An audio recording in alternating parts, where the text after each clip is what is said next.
lo siguiente. Su representación gráfica, pues va a ser una representación gráfica a trozos, porque tenemos que para x menor o igual a 3, nuestra función es esta recta, que es 2x menos 1. Pero para x mayores que 3, ¿cuánto vale nuestra función? La siguiente recta, 8 menos x.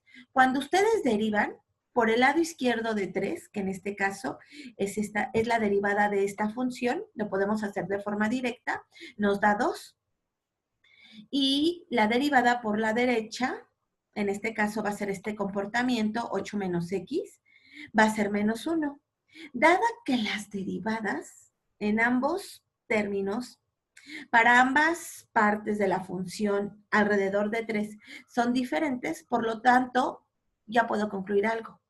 La derivada en el punto x igual a 3 no existe. Para que la derivada en un punto a partir del cual cambia el comportamiento de mi función exista, la derivada acercándome por la izquierda de ese punto tiene que ser igual a la derivada acercándome por la derecha. ¿Ok? ¿Alguna duda hasta aquí de esto que acabo de comentar, chicos? No, maestra. Muy bien, gracias, chicos. Ahora, consideremos esta gráfica número 7 que aparece aquí en la figura. Es la gráfica del ejemplo que acabamos de ver justamente. Observen cómo se comporta como una recta hacia la izquierda y como una recta hacia la derecha, pero exactamente en x igual a 3 tiene una puntita. Nosotros previamente ya habíamos comentado que existen al menos 3 condiciones para que no exista la derivada de una función. 1, que termine en pico, como ahorita lo estamos viendo en el punto. 2, que la gráfica de la función sea muy vertical. Y 3, que sea la función discontinua. No sé si lo recuerden. Si no, de todos modos, ahorita lo estamos volviendo a comentar. Muy bien, ahora consideramos el ejemplo número 4. Una función definida como x a la 1/3. Entonces, ¿quién es el dominio de esta función x a la 1/3, chicos? Tal como lo comenta aquí el autor, es todo el conjunto de los números reales y por lo tanto su derivada, ¿quién va a ser? Aplico la regla de la potencia, y esto es igual a 1/3 de x a la 2/3. Pero la derivada de la función solo va a existir para valores reales, tales que x sean diferentes de ¿quién? De 0. Entonces observamos que además f' de x no va a existir. ¿Por qué? Porque cuando yo igualo esta derivada a 0, ¿qué obtengo? Obtengo lo siguiente. 1 sobre 3x a la 2/3 igual a 0. Voy a compartir pizarra. Tengo f' de x es igual a 1 sobre 3. X a la 2/3 de x es igual a 0. Este término que tiene a la variable x, ¿cómo la paso del otro lado? Multiplicando. ¿Y qué obtengo? 1 es igual a 3x a la 2/3 multiplicado por 0. Y a ver, chicos, antes de continuar, observemos que matemáticamente esto que se observa en la pizarra es una incongruencia matemática, ¿cierto o no? Porque 0 multiplicado por cualquier número, ¿cuánto nos da, chicos? 0. 0. Eso me indica del lado derecho, que del lado derecho es igual a 0. Pero del lado izquierdo de la igualdad, ¿cuánto me dice que vale? 1. 1. Y eso, oh my God, es una incongruencia matemática para nosotros. Por lo tanto, ¿qué podemos afirmar a partir de esta incongruencia matemática? Que dado este resultado, nosotros no tenemos extremos relativos para esta función. Por eso aquí nos dice el autor, f' de 0 no existe, primero. Y después, más adelante nos va a presentar la gráfica de la función y la función no tiene extremos relativos, puesto que su derivada no puede estar igualada ¿a quién? A 0. En resumen, si una función f está definida en un punto C, una condición necesaria para que f tenga un extremo relativo en C es que f' de C sea igual a 0. De hecho, observemos el comportamiento gráfico de esta función 8 y vemos que efectivamente no tiene extremos relativos, ¿ok? A estos extremos relativos que hemos estado viendo, estrictamente, por definición, se le conoce como puntos críticos o números críticos, como ustedes ya me lo comentaban previamente. Y la definición de un número crítico es la siguiente. Por favor, Megan, ¿me ayuda a leer la definición de un número crítico?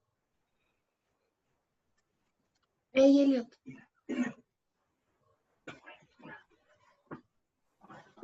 Bueno, definición de un número crítico.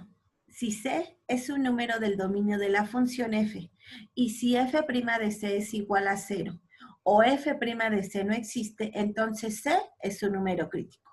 Dos condiciones que se debe de considerar para que exista el número crítico. Uno, que la derivada, ¿cuánto tiene que valer? 0. O que la derivada en ese punto C no exista. ¿Ok, chicos? Veamos un ejemplo a continuación. Consideremos a la función definida como x a la cuarta más 4x cúbica menos 2x cuadrada menos 12x.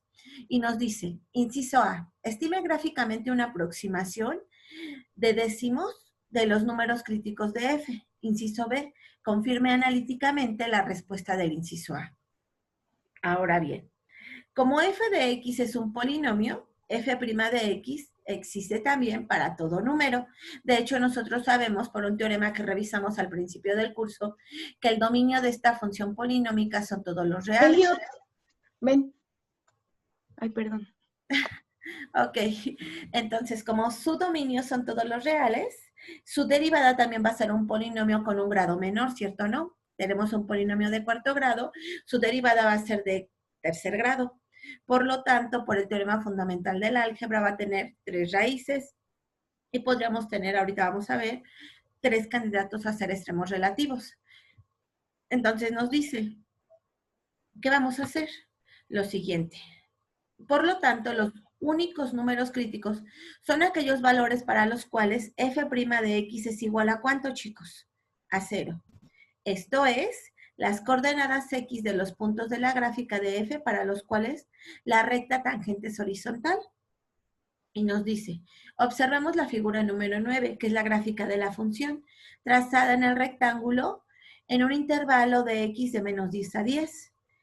Entonces, observa que parece que la recta tangente va a tener puntos críticos aproximadamente en x igual a menos 3, en y igual a menos 9, y en el punto x igual a menos 1, que es este punto, y y igual a 7, y va a tener un tercer punto crítico, que es este, x igual a 1 y y igual a menos 9. De este modo se estima que los números críticos, ¿quiénes van a ser? Menos 3, menos 1 y 1. Muy bien, ahora vamos a calcular efectivamente de acuerdo a la definición de número crítico o punto crítico que acabamos de revisar, eso. Entonces derivamos a la función. Recordemos que nuestra función era x a la cuarta, me voy a regresar, menos 4x cúbica menos 2x cuadrada menos 12. Entonces, ¿cuánto vale su derivada, chicos? La derivada va a ser 4x cúbica más 12x cuadrada menos 4x menos 12. Es decir, lo que aquí aparece, 4x cúbica más 12x menos 4x menos 12, e igualamos a 0. Entonces, por ser un polinomio cúbico, que es el grado del polinomio, por el teorema principal del álgebra nos dice que por tener un polinomio de tercer grado, ¿cuántas raíces vamos a tener? 3. Muy bien, ¿qué es lo que hace el autor? Lo siguiente, factoriza en estos primeros dos sumandos. ¿A quién? A x cuadrada. ¿Y qué le queda? X más 3. En estos dos últimos sumandos va a factorizar el menos y observa que también tiene x más 3. Factoriza de estos dos sumandos a x más 3 y ¿qué le queda? X cuadrada menos 1 igual a 0. Entonces una de sus raíces, ¿quién va a ser? X igual a menos 3. Ahora las otras raíces van a ser x cuadrada menos 1 igual a 0. ¿Por qué? Porque el producto de dos números igualado a 0 nos dice que al menos uno de esos números está igualado a 0 o los dos. En este caso los dos podrían ser 0.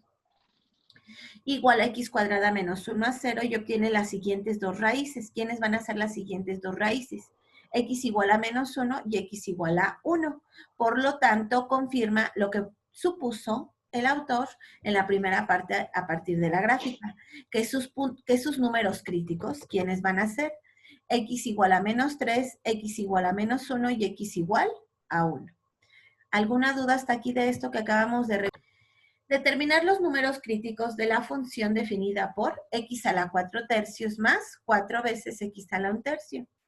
Ahora bien, vamos a derivar esta función. ¿Cuánto vale su derivada? A partir de la definición de número crítico. Su derivada va a ser 4 tercios de x a la 4 tercios menos 1, que es 1 tercio, más 4 por 1 tercio, 4 tercios, x a la ¿qué? A la 1 tercio menos 1 menos 2 tercios. Por lo que, observen, podemos factorizar en los dos sumandos a x al 4 tercios y al x a la menos 2 tercios. Aquí, para este término, vamos a tener 1 tercio menos 2 tercios. Factorizamos el menos 2 tercios, bueno, más 2 tercios, perdón, porque le quitamos un menos 2 tercios, nos va a dar 1 más 2, 3 tercios, que es esta x. ¿Todo mundo ve esto, chicos? ¿O lo realizo paso a pasito para que lo vean? Sí, mejor paso a paso. Sí, mejor, por favor, también. Ok, vamos a realizarlo paso a pasito. Observamos lo siguiente. Observamos, para calcular los números críticos, que nuestra derivada f' de x, ¿quién es, chicos? Es igual a 4 tercios de x a la 1 tercio, más 4 tercios de x a la 2 tercios. Entonces yo les decía que observáramos que el 4 tercios lo podemos factorizar, pero también el x aquí es con signo negativo. Me falta un signo negativo. Aquí tiene un menos 2 tercios. Entonces factorizo también este término. Y entonces, ¿qué obtengo? F' de x es igual a ¿quién? A 4 tercios de x a la menos 2 tercios. Observen. En el primer sumando voy a obtener lo siguiente, x a la 1 tercio. Como factoricé un x a la menos 2 tercios, aquí yo tengo que poner por x a la 2 tercios para no afectar al término original, más x a la 2 tercios, que ya tengo, que es este término, menos 2 tercios, y para no afectar también, aquí tiene que aparecer ¿quién? X a la 2 tercios. ¿Todos me van siguiendo hasta aquí, chicos? Sí. Profesora, yo no entiendo. Ah, ok. Como nosotros factorizamos el x a la menos 2 tercios, para no afectar a nuestro término, es como si multiplicaras por 1. Pero en este caso, este 1 está disfrazado. Ya sabes cómo somos en matemáticas. Ese 1 aparece disfrazado como 2 tercios por x del número que tú tienes. En este caso, x a la menos 2 tercios. Observa por propiedades de los exponentes que nosotros revisamos en clases pasadas. Esto se puede ver como x a la 2 tercios menos 2 tercios. ¿Sí estamos de acuerdo? Por esto, ¿cuánto vale? Menos 2 tercios menos 2 tercios es x a la 0. Pero cualquier número elevado a la 0, ¿cuánto nos da? 1. 1. 1. Y ves lo que estamos haciendo. Observe. Multiplicó usted por el x a la 2 tercios y x a la menos 2 tercios. ¿A quién factoricé, Tapia? A x a la menos 2 tercios de los dos términos. Entonces, para no afectar nuevamente, voy a anotar todo. Observe que en el primer sumando, ¿quién le va a quedar multiplicado? En este caso va a ser x, el término que ya está, que es x a la 1 tercio, multiplicado por ¿quién? Por x a la 2 tercios, más el x a la menos 2 tercios que usted ya tiene, que es este término que estoy subrayando, por x a la 2 tercios. ¿Sí estamos de acuerdo? Entonces, ¿qué observan? Aquí tenemos la misma base. 1 tercio más 2 tercios, ¿cuánto nos da, chicos? X a la 3 tercios. ¿Sí estamos de acuerdo? Sí. Aquí nos queda x a la, bueno, más 2 tercios x a la 3 tercios, es decir, x a la 1. Pero en este término, que tiene la misma base y distinto exponente, se suman menos 2 tercios más 2 tercios, x a la 0. ¿Cuánto es x a la 0, decíamos? 1. 1. Y es justamente lo que tenía el autor en el libro. ¿Ya quedó claro de dónde surgió, chicos? Profesora, ¿por qué tomamos el valor de x menos 2 tercios para factorizar y no x un tercio? Puedes hacerlo también, puedes factorizar el x a la 1 tercio. Lo que pasa que aquí el autor tiene una razón de ser. Cuando usted factoriza el x a la 1 tercio, le va a quedar expresado de otra manera. Lo vamos a hacer. Esa pregunta lo va a llevar a un resultado de la misma manera que obtiene el autor. Lo vamos a hacer como un inciso B, ¿le parece? Vamos Sí. a partir de esto. Observemos que esto que tenemos aquí en pantalla se puede reescribir como 4 veces x más 1 sobre 3 veces x a la 2 tercios. ¿Estamos de acuerdo? Es decir, lo siguiente. F' de x es igual a ¿quién? A 4 veces x más 1 sobre 3 veces x a la 2 tercios. Pero debe de estar igualado a 0 porque estamos buscando sus números críticos. ¿Estamos de acuerdo, chicos? Ahora bien, para hallar los números críticos, ¿qué debo de hacer? Ah, pues este número que está en el denominador debe de pasar multiplicando. Al pasar del lado izquierdo multiplicando, ¿qué nos queda? 4 veces x más 1 es igual a ¿quién? A 0. Ahora bien, ya que tenemos esto, nuevamente, este 4 que está multiplicando, ¿cómo pasa del otro lado de la igualdad? Dividiendo. Entonces tenemos x más 1 es igual a 0 sobre 4. Pero 0 sobre 4, ¿cuánto vale? 0. 0. Ahora bien, ya podemos despejar a a la variable x. Despejamos a la variable x y tenemos que x es igual a menos 1. X igual a menos 1 es el número crítico que nosotros estamos buscando, ¿ok? Vamos a obtener lo mismo contestando a la pregunta que su compañero nos realizaba. Nos decía, ok, tengo f' de x igualado a ¿quién?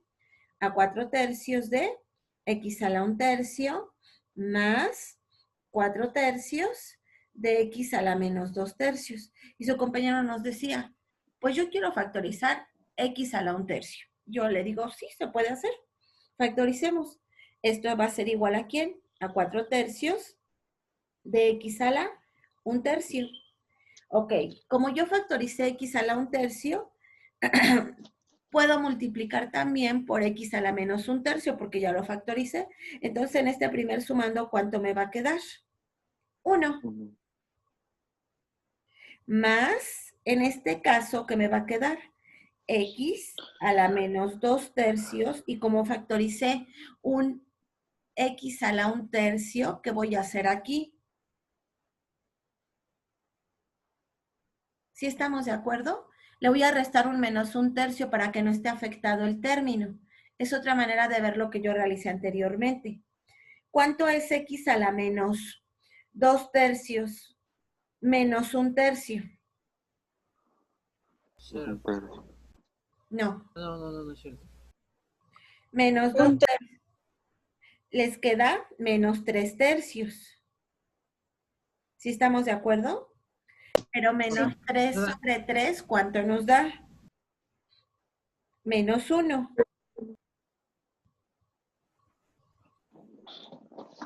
Entonces, nos quedó diferente, pero vamos a llegar al mismo resultado.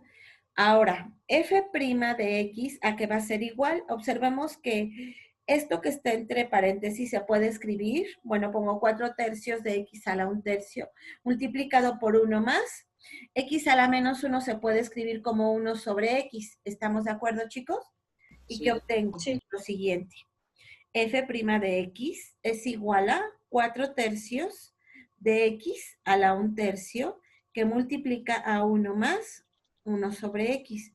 Aquí tengo la suma de dos números con distinto denominador. realizo la suma con distinto denominador y esto va a ser igual a 4 tercios de x a la 1 tercio que multiplica ¿quién? 1 por x, x, más 1 por 1, 1, sobre ¿quién?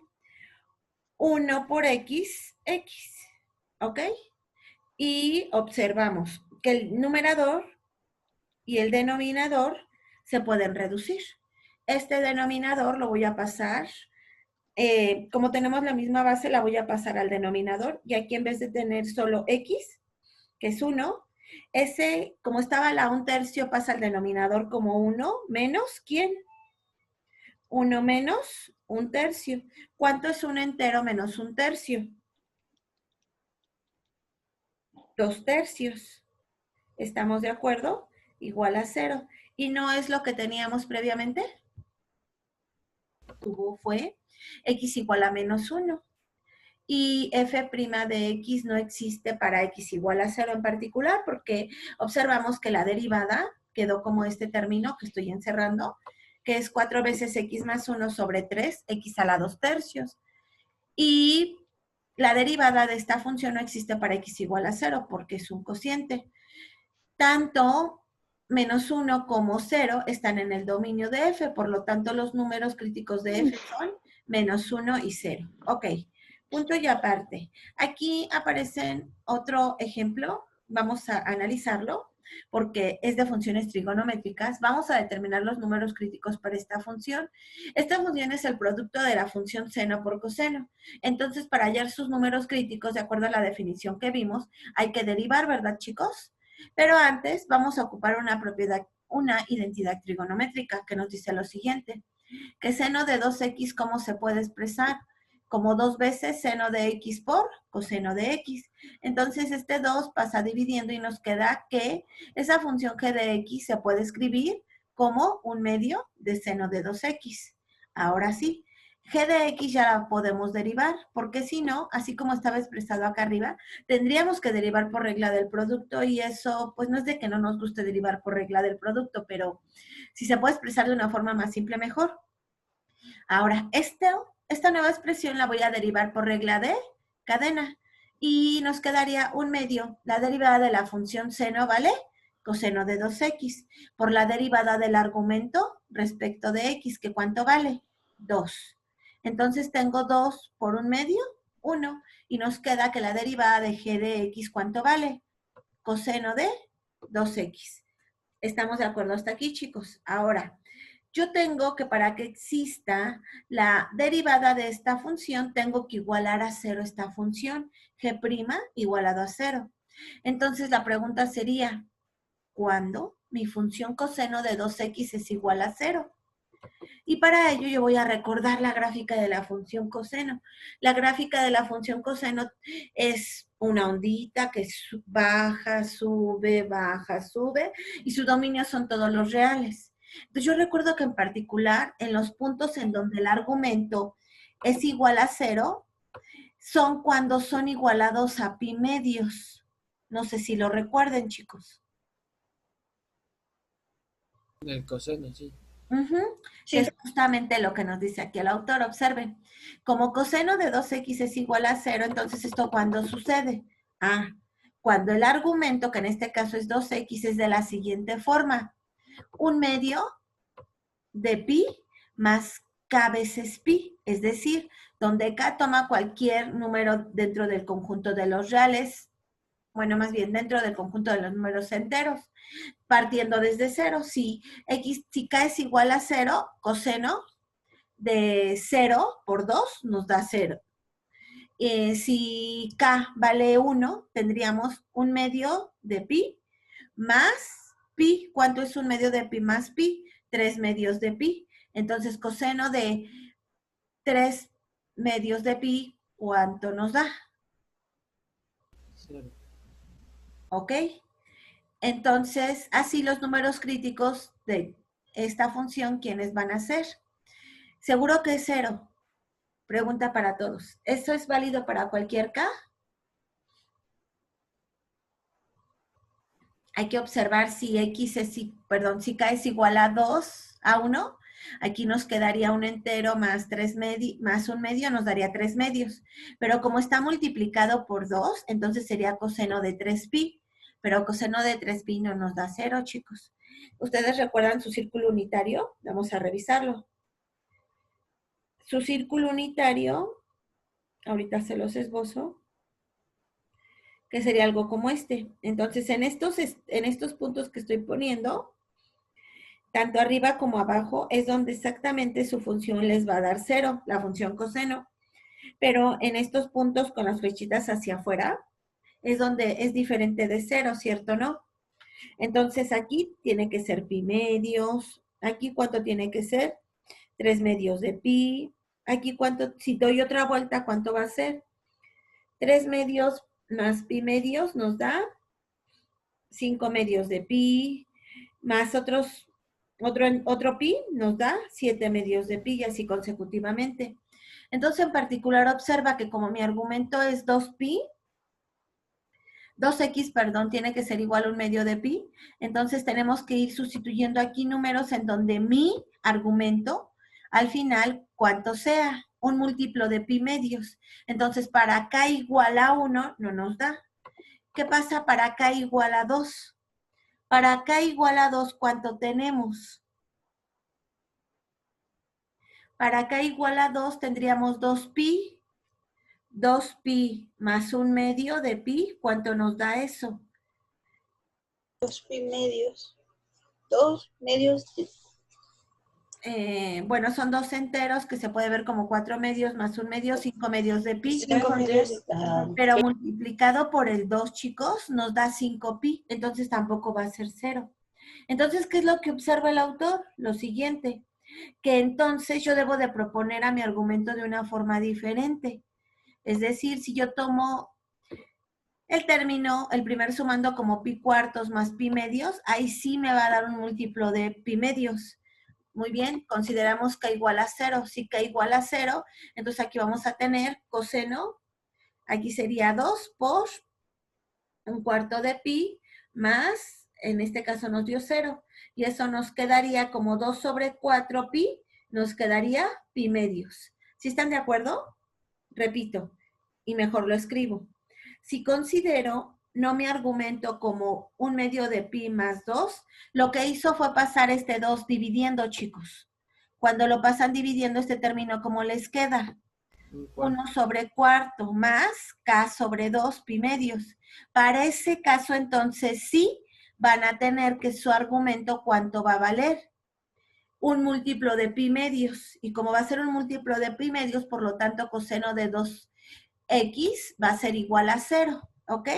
Y para cualquier k, este número va a ser igual a 0, partiendo de 0, 1, 2, 3, 4, bla, bla, bla. ¿Quedó claro para todos, chicos? Sí. Entonces, a un máximo absoluto. Hasta ahorita solo hemos estado hablando de los extremos relativos, pero locales, en un intervalo específico. Pero también se puede hablar de que si en un intervalo nosotros tenemos varios puntos que pueden ser mínimos o varios puntos que pueden ser máximos, podemos hablar de un máximo absoluto y un mínimo absoluto. Entonces, definición de valor máximo absoluto en un intervalo. La función f tiene un valor máximo absoluto en un intervalo si existe algún número c en el intervalo tal que ¿qué? Esto ya lo habíamos visto. Que la función evaluada en ese punto sea mayor o igual que f de x para todo x del intervalo. El número f de c es el máximo absoluto en ese intervalo. Es decir, es el valor máximo para cualquier x de ese intervalo. Y se habla de un valor mínimo absoluto si yo tengo un número c en un intervalo específico, tal que la función evaluada en ese número sea menor o igual que cualquier f de x de ese intervalo. Y se parece mucho a lo que habíamos visto, ¿cierto o no? Solo que aquí nos dice que el absoluto va a ser aquel que satisfaga que es el mayor para ser un máximo para cualquier x o que sea el menor en el caso del mínimo absoluto para cualquier x de ese intervalo. Muy bien. Aquí nos da algunos ejemplos, los voy a saltar, ya quiero entrar en los teoremas principales para utilizar las derivadas para determinar cuándo nosotros podemos decir que a partir de un número crítico tenemos un máximo o un mínimo absoluto. Y para ello, previo a ello, vamos a revisar el teorema del valor extremo. ¿Qué nos dice este teorema? Lo siguiente, que si nosotros tenemos una función continua en un intervalo cerrado a, b, entonces la función va a tener un máximo absoluto y un mínimo absoluto en ese intervalo a, b. ¿Ok? Repito, si ustedes tienen una función continua en un intervalo cerrado a, b, entonces esa función va a tener un valor máximo absoluto y un valor mínimo absoluto. ¿Ok? Muy bien. Entendido este teorema, vamos a ver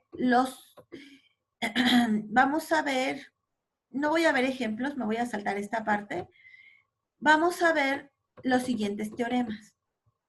Si esto es cierto, entonces nos podemos atrever a afirmar el siguiente teorema, que el límite de una función f de x cuando x tiende a c existe y es positivo, entonces son un intervalo abierto que contiene a c tal que f de x sea mayor que 0 para toda x diferente de c del intervalo. Y también vamos a poder hablar de que el límite de la función f de x cuando x tiende a c va a existir y va a ser negativo en un intervalo si la función que pasa es menor que 0.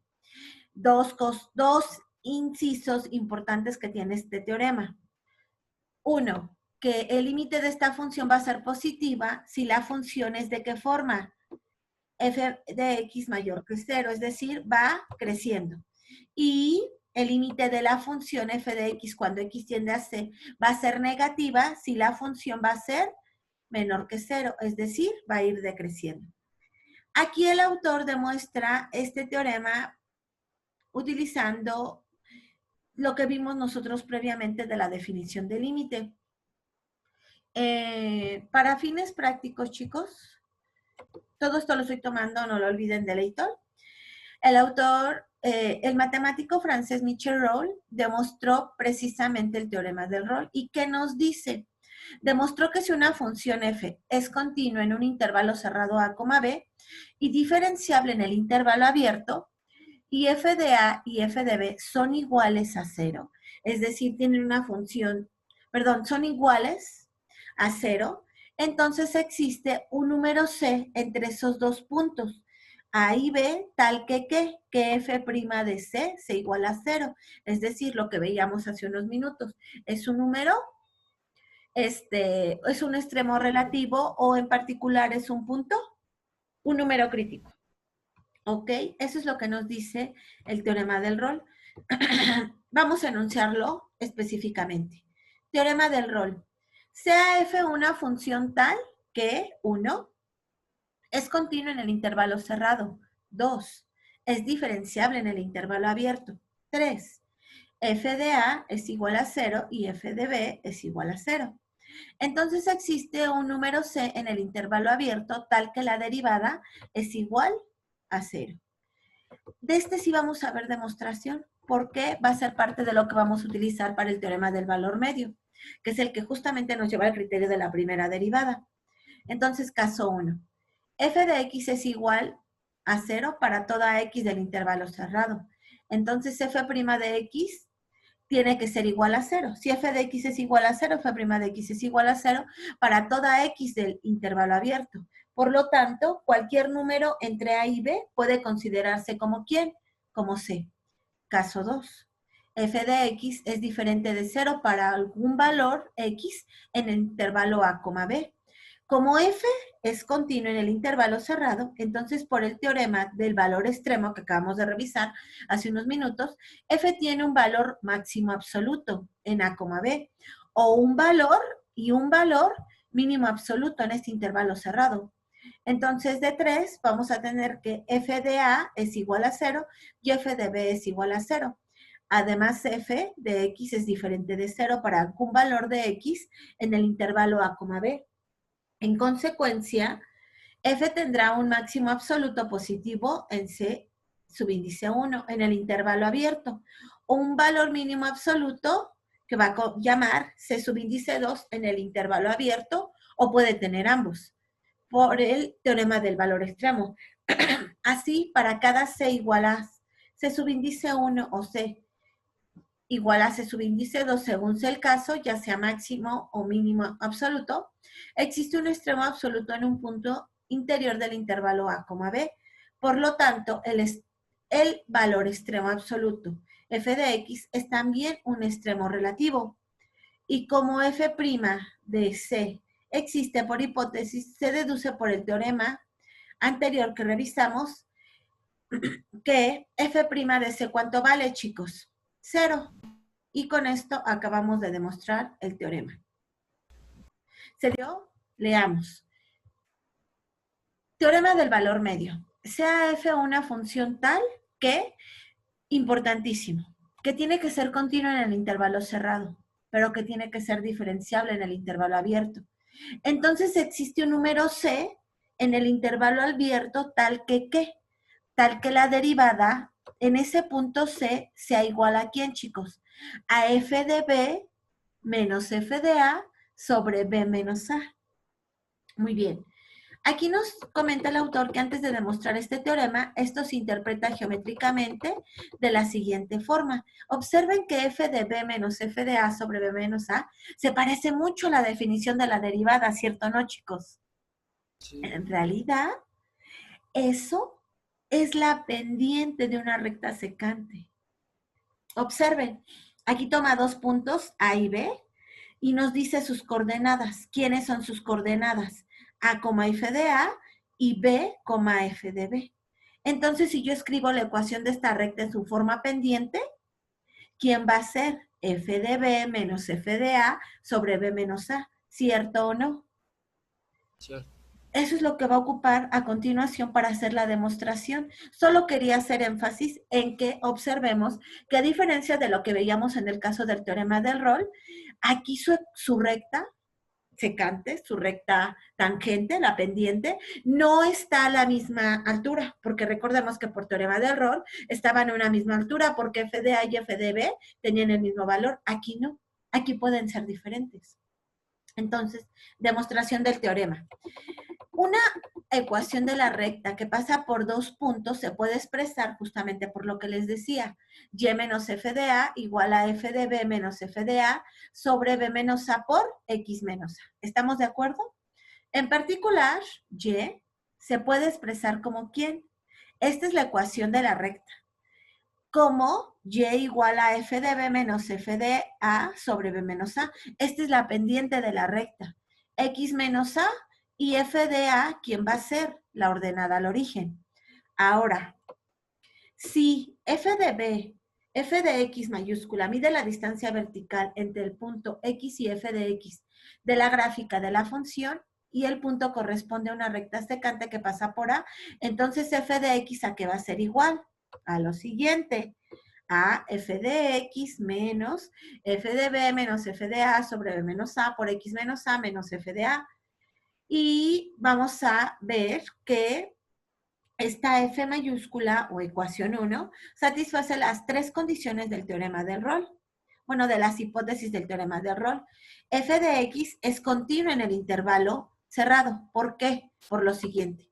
Nosotros, por hipótesis de nuestro teorema, tenemos que esta función f de x es continua en el intervalo cerrado a, b. Hay un teorema que nosotros sí vimos de continuidad en las funciones, que si yo tengo la suma de funciones que son continuas, estas funciones son continuas en el intervalo a, b. ¿Por qué? Porque esta es la pendiente de una recta secante. X menos A pertenecen al dominio de la función y f de A es un punto particular de la función. Por lo tanto, tengo la suma de funciones continuas, me produce una nueva función f mayúscula que es continua y es lineal y son continuas. Por lo tanto, f satisface la condición 1. También satisface que f es diferenciable en el intervalo abierto. F de x, por hipótesis del teorema, es diferenciable en el intervalo abierto. Estos casos, bueno, en este caso particular, que es la pendiente de la recta tangente, también, perdón, de la recta secante, también va a ser diferenciable en cualquier punto de nuestro intervalo abierto, al igual que f de a. Y de 1 se obtiene que f de a tiene que ser igual a 0, pero mayúscula. y f de b tiene que ser igual a 0. Por lo tanto, por el teorema del rol se debe de satisfacer que existe cualquier número c en el intervalo abierto a, b, tal que ¿qué sucede? F' de c a que va a ser igual, chicos, a 0. Y dado que eso es 0, entonces vamos a tener lo siguiente. Por criterios de que la derivada de una suma es la suma de las derivadas, vamos a tener que f' mayúscula va a ser igual a 0. Y f' va a producir que el primer término, la derivada de este término va a ser f' de x. La derivada de este término, esto es una constante respecto de x, pero no este término. ¿Cuánto vale la derivada de x menos a respecto de x?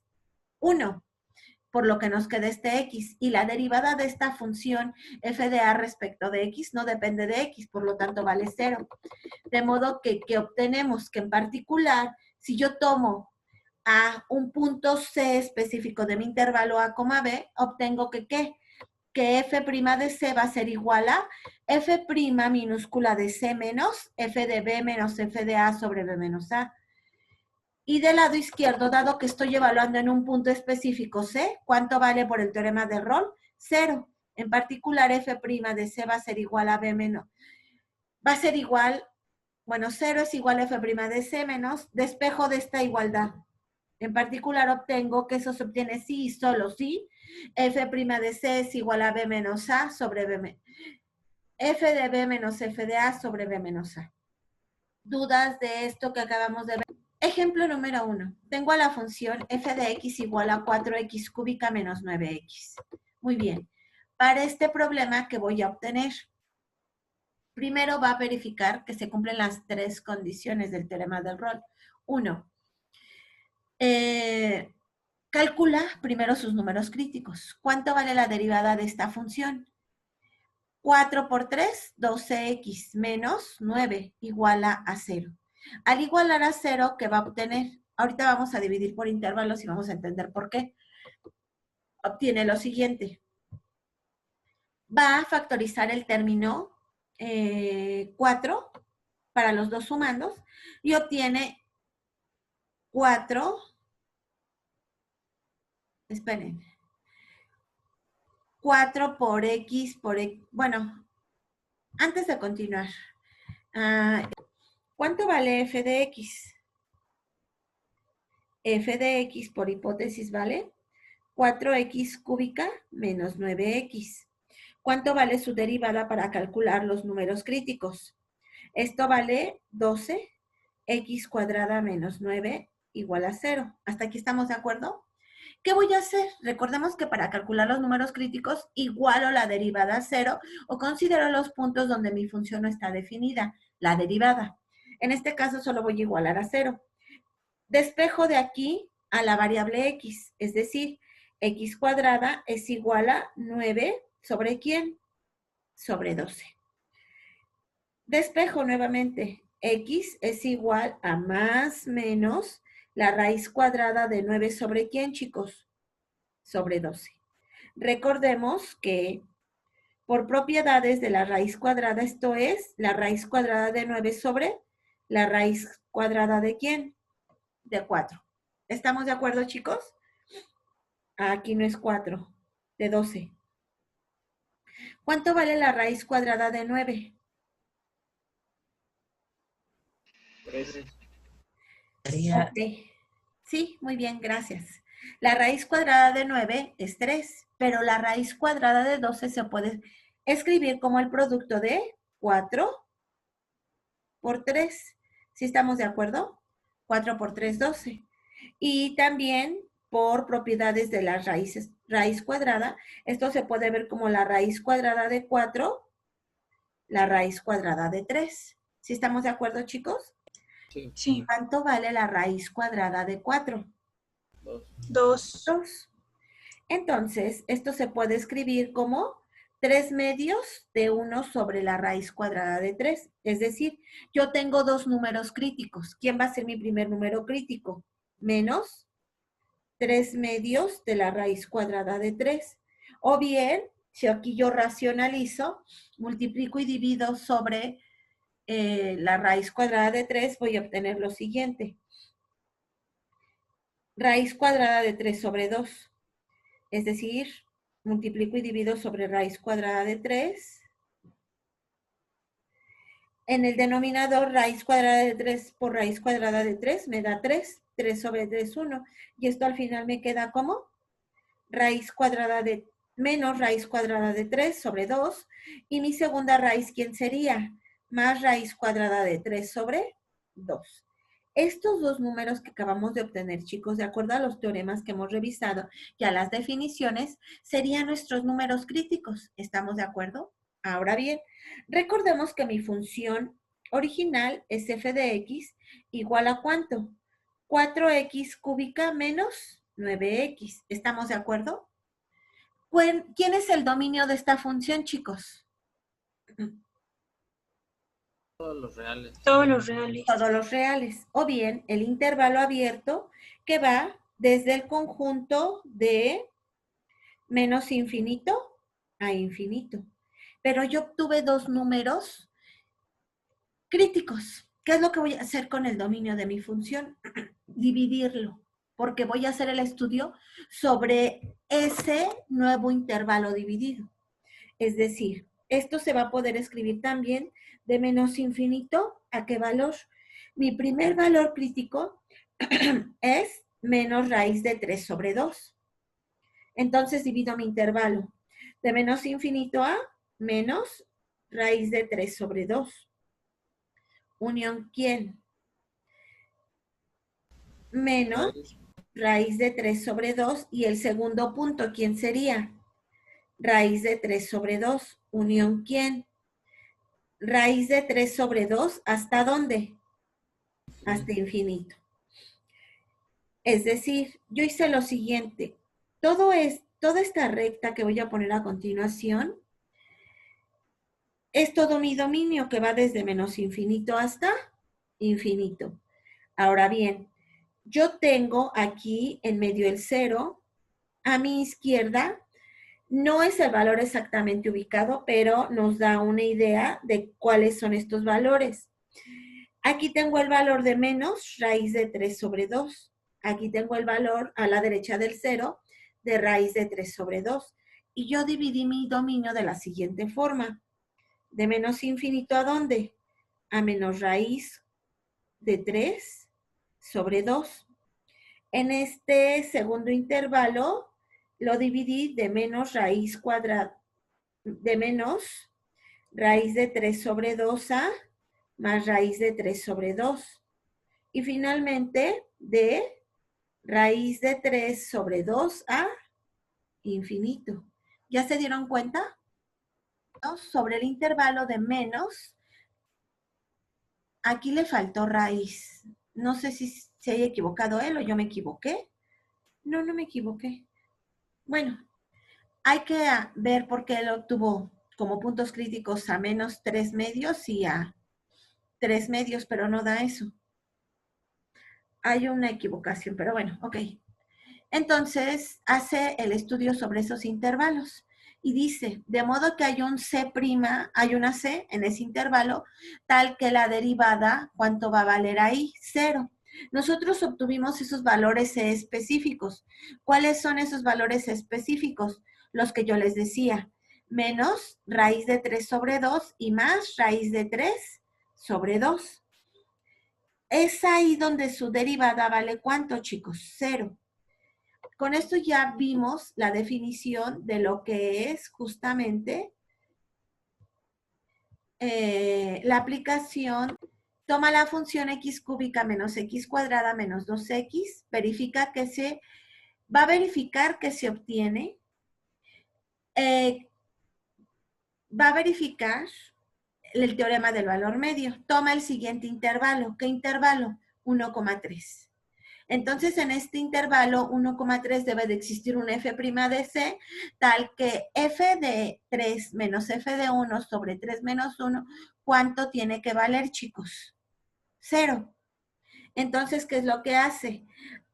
1, podemos sustituir directamente. ¿Cuánto vale f de 3? Sería 3 al cubo menos 3 cuadrada menos 2 por 3 menos f de 1, 1 al cubo y bla, bla, bla, sobre 3 menos 1. Y al final, él lo que hace, bueno, aquí no lo calculo directamente, acá sí. ¿Cuánto vale f de 3? 2. ¿Cuánto vale f de 1? Menos 2. 3 menos 2, 1. Es decir, f' para cualquier x, ¿cuánto vale? 7. Ahora, si ustedes consideran lo que está diciendo, f' de c, ¿cuánto tiene que valer? 7. Sustituyen en vez de poner un valor específico de c, ponen cualquier valor. 3c cuadrada menos f', derivan, en este caso sería 3 por c cuadrada menos 2c menos 2, e igualan. Esta es una ecuación de segundo grado y vamos a encontrar las raíces. Encuentra las raíces. ¿Cuáles son los valores posibles de C? Las encuentra a partir de la fórmula general, que es menos B, menos menos 2, más menos la raíz cuadrada, menos 2 al cuadrado, menos 4A, que es 3, por C, que es menos 9, sobre 2 por 3, que nos da 6. Simplifica términos y obtiene que C puede tener los siguientes valores, aproximadamente 2.1 y otra C que vale menos 1.43. Muy bien. ¿Alguna duda de este teorema? Si f es una función tal que f' de x es igual a 0 para todos los valores de x en un intervalo y, entonces f es una constante en y. Resulta ser que de forma general para los números críticos en donde tenemos que nuestra función, la derivada de nuestra función es igual a 0, exactamente en ese intervalo, mi función que va a ser una constante. Es de lo que nos habla este teorema. Demuestra, lo van a revisar de tarea, y ahora sí, paso a lo que a mí me interesa. El criterio de la primera derivada. Entonces, para ello, nosotros vamos a observar lo siguiente. Observen, en esta gráfica número 1, observen cómo tiene distintos puntos que podemos estudiar y que son puntos máximos, puntos mínimos. Por lo que nosotros hemos estado revisando, observen, tienen un punto A, cuyas coordenadas son x subíndice 1, x subíndice 2, tienen un punto B. Por lo que acabamos de ver por la definición de número crítico, en el punto B, ¿cuánto vale mi derivada? 0. En el punto C, ¿cuánto vale mi derivada? 0. En el punto D, ¿cuánto vale mi derivada? 0. En el punto E, ¿cuánto vale mi derivada? 0. En el punto F, ¿cuánto vale mi derivada? 0. En el punto G, ¿cuánto vale mi derivada? 0. Pero ¿qué observamos? El punto B es un máximo absoluto en este intervalo pequeño o relativo con respecto al dominio de toda la función. El punto C es un mínimo relativo o un absoluto. El punto E es un mínimo, pero el punto F y el punto G se les va a conocer como puntos de inflexión. ¿Por qué? Porque va a parecer de momento que cambia el comportamiento de mi función, pero no lo hace, solo tiene un pequeño doblez. A esos puntos se les conoce, repito, a F y a G, como puntos de inflexión. Ahora bien, nosotros habíamos visto previamente que a partir de la definición original de la función, si comparamos dos valores específicos, por ejemplo, x subíndice 1 y x subíndice 2 aquí en este intervalo, observamos que x subíndice 1 es menor que x subíndice 2. Pero en particular, yo observo que f de x subíndice 1 es menor que f de x subíndice 2. Es decir, mi función en este intervalo, ¿de qué forma va a ser? Creciente. De forma análoga, si yo comparo x subíndice 3 con x subíndice 2, ¿yo qué voy a obtener? Lo siguiente. Observo, aquí no lo dice, pero aquí lo hace con x1 y x2. Observo que, dado que x2 es menor que x1, también observo que f de x2 es menor que f de x3. Entonces, ¿qué va a pasar? En este intervalo, por las definiciones que nosotros vimos, nuestra función en vez de ser creciente, ¿cómo va a ser? Decreciente. Ahora la pregunta es, observen, así como cambia la función, la pendiente de la recta tangente también va cambiando. Del punto A al punto B, ¿cómo comienza a ser mi pendiente? Lo voy a esbozar. Positiva.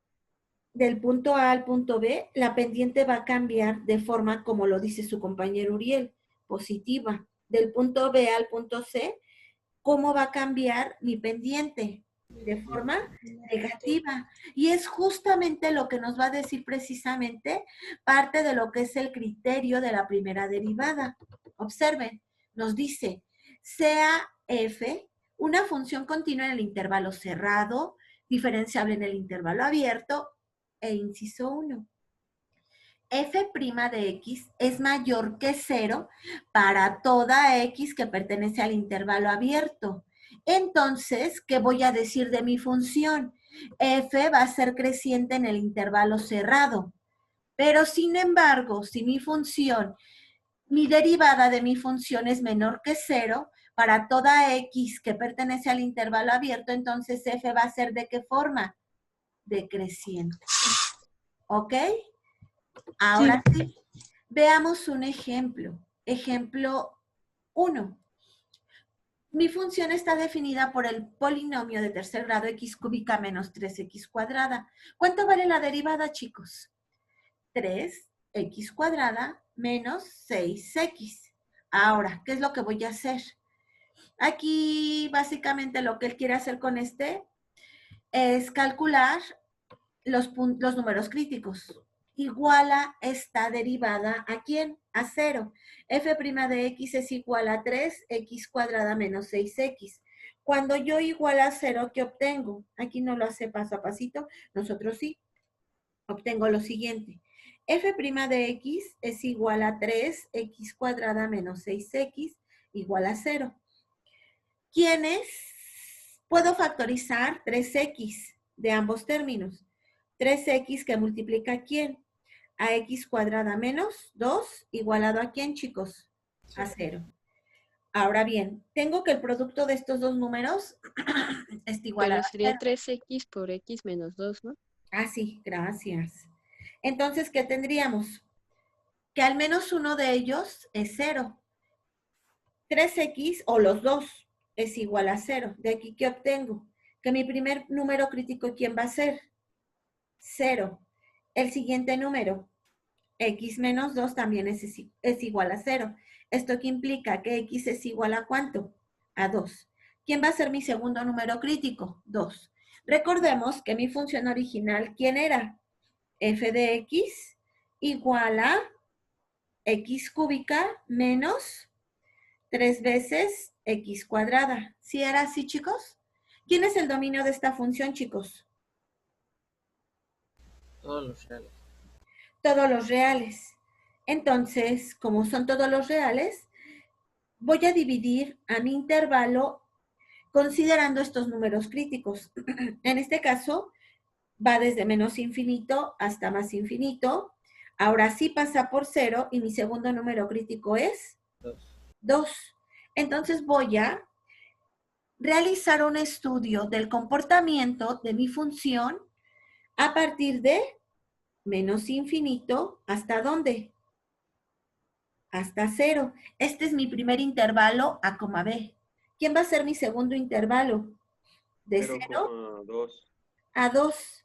¿Y mi tercer intervalo? De 2 a infinito. En donde yo voy a tener que mis números críticos, como ya lo habíamos comentado, son 0 y 2. Entonces yo voy a, para poder clasificarlo, me voy a adelantar un poquito al criterio de la primera derivada, va a ser haciendo el análisis justamente de cómo varía la derivada de mi función. En este caso particular, yo voy a tomar a un punto en este intervalo, entre menos infinito y 0.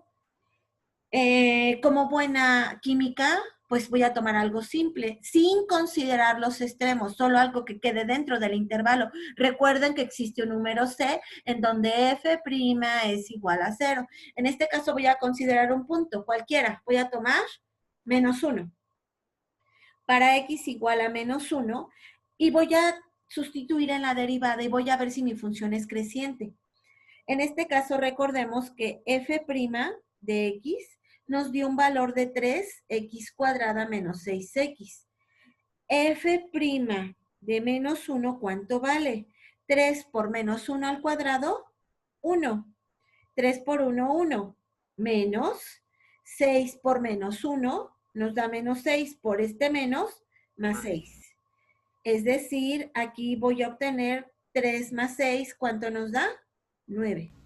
De acuerdo al teorema que acabamos de revisar, si mi derivada es mayor que 0, ¿qué va a suceder con mi función? Va a ser creciente. Mi función va a ser creciente. Para empezar, yo ya les acabo de decir algo. Este es mi punto crítico. Este puede ser un punto máximo o puede ser un punto mínimo. De momento no sé. Pero lo que sí les puedo decir es que antes de 0, mi función es creciente. Viene desde menos infinito, comienza a crecer hasta 0. ¿Qué pase de 0 a 2? No lo sé. Voy a tomar un valor entre 0 y 2. ¿Qué valor entre 0 y 2 quieren tomar? 1. 1. Voy a evaluar la derivada en ese punto. Ahora, para x igual a 1, ¿cuánto vale f' de 1? Para este caso sería 3 por 1 al cuadrado. 1 por 3, 3. Menos 6 por 1, menos 6. 3 menos 6, ¿cuánto nos da? Menos 3. En este caso, mi función, la derivada de mi función evaluada en ese punto va a ser menor que 0. Y de acuerdo al teorema que acabamos de revisar, ¿qué va a pasar con mi función? Va a ser decreciente. Decreciente. ¿Sí estamos de acuerdo, chicos? Sí. Y finalmente, aquí tengo un intervalo de 2 a infinito. Voy a considerar un número entre 2 e infinito. Y como buena química, pues yo considero un número entero, porque ¿para qué me complico con decimales? Esto es igual a 3. Voy a volver a evaluar mi derivada en x igual a 3. Recordemos que mi derivada sería 3 por 3 al cuadrado menos 6 por 3. ¿Esto a qué va a ser igual? 3 al cuadrado me da 9. Menos 6 por 3, 18. 3 por 9 me da 27 menos 18, chicos. 9. 9. Ok. Esto es mayor que 0. En esta parte del intervalo, ¿cómo se va a comportar mi función? Creciente. Ok. ¿Dudas de esto que acabo de decir? Un resumen de todo esto que obtuve, yo voy a obtener lo siguiente. Yo dividí mi intervalo en 3 secciones. De menos infinito a 0, de 0 a 2 y de 2 a infinito, ¿cierto o no? Tomé un valor específico en el intervalo y observé mi comportamiento. Observé que en el primer intervalo mi función era creciente, pues la derivada era positiva. En el siguiente intervalo, observé que al tomar un valor específico mi función era decreciente, porque el signo de la derivada era negativa. Y en el último intervalo que obtuve, que también era creciente, ¿cierto o no? Es decir, es positiva. Yo les decía que aquí nosotros analizamos a los puntos extremos x igual a 0 y x igual a a. Observen, aquí su función, yo no sé cómo es específicamente la gráfica o comportamiento de la función, pero les puedo decir que de 0, de menos infinito a 0, va creciendo. Pero después, al llegar al 0, ¿qué es lo que hace mi función? Va a decrecer. Como crece y decrece, este punto, ¿qué va a ser?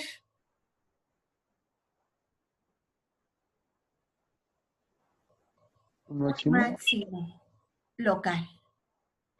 Y después, llegando al punto 2, mi función va a decrecer hasta 2, ¿cierto o no? Y después de decrecer en 2, ¿qué va a comenzar a ser mi función? Va a continuar creciendo. Entonces, este punto x igual a 2, ¿qué va a ser? Un mínimo. Esto que acabamos de aplicar es el criterio de la primera derivada para máximos y mínimos.